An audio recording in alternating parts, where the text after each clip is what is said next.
The new biology reveals that our mind is controlling our genetics and our behavior. And when I talk about the mind, I talk about there are two parts to the mind. There's the conscious mind and the subconscious mind. The conscious mind is the latest part of evolution. It's right behind our forehead right here. It's the part of the mind that we have our spirit, our personal identity with. The conscious mind is very creative. It's the one we can have positive thoughts and think about what we want in the future. The subconscious mind is more like a recording device. It records behavior, and then when you push the button, we play the behavior. So it's not creative, it's a habit mind. Well, for the longest time, we thought that our conscious mind, our creative mind, is controlling our life. And that's the mind with positive thinking and the wishes and desires. The conscious mind has what do you want from your life in it. I say, what do you want out of your life? What do you want? You say, I want happiness and health and success. And I say, oh, those ideas come from the conscious mind. And the subconscious mind is not creative, it just plays habits. Well, here's the problem. The conscious mind can think about the future. The conscious mind can think about the past. We can solve a problem in our head by not paying attention to here and just going up in our head.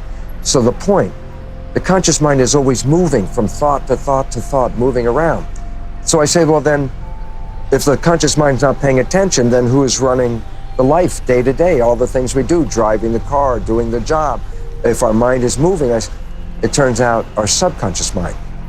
So now we know that we are only creating our life 5% of the time with our wishes and our desires.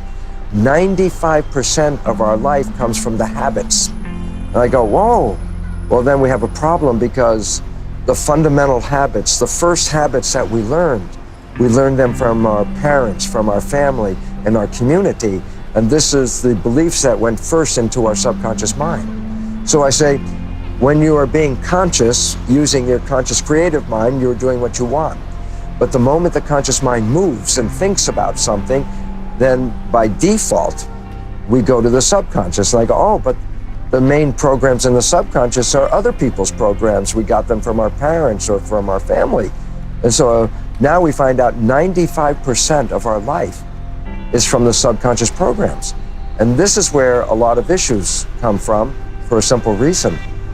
I wish to be successful and healthy, and then I turn out to be a failure, or I turn out to have a disease, and I say, how come? And it turns out, because we're only working 5% with my wishes, 95% of the story from my family. So if my parents' behaviors created cancer, and they gave me the behaviors, then when I grow up, I will get the cancer as well. Not because I consciously want a cancer, but because my habits from my parents are playing 95% of the time.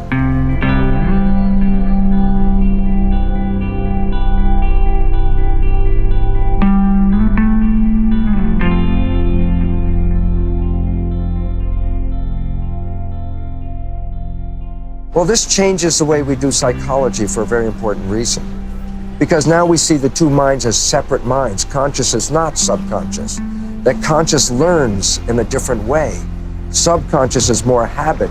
Conscious is more creative. So I say, oh, how can I educate a conscious mind? I say, read a book, read a self-help book. And I say, good, now you read the book. And I can give you a test at the end of the book. And I say, look, you got 100. You know everything in the book. I say, yes, your conscious mind has understood the book. And then I say, has your life changed? You go, it's the same life. How come? And I say, because you educated the conscious mind with reading, but you didn't change the subconscious mind. So you become more aware in your consciousness, and yet you still have the same habits in your subconscious. Psychology is like that as well. I can go back and find out, my mother did this, my father did this, my friends did this in my life, and that caused me to be crazy. And I say, oh, now I know all that. And I say, where is that knowledge? I say, oh, the conscious mind knows that.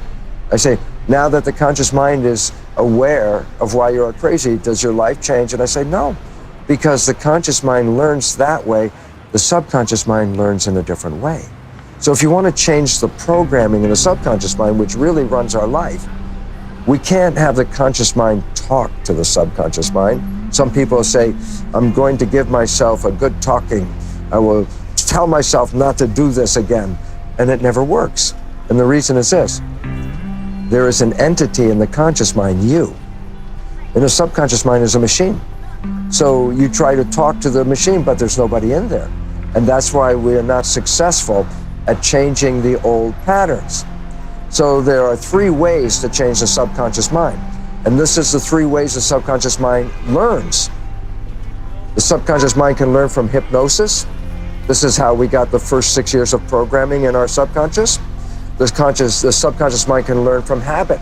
If I repeat something over and over and over again, practice and practice and practice, the subconscious mind can learn it that way. And a 3rd way is new. It's called super learning. It's a way of like pushing the record button on a tape recorder. When you push the record button, it can download information. The new psychology, called energy psychology, activates the equivalent of super learning. So we don't have to go over your whole life experiences. In just minutes, we can take a belief that is not helping you, in minutes, and rewrite that belief in the subconscious, and you can walk away 10 minutes later a completely different person.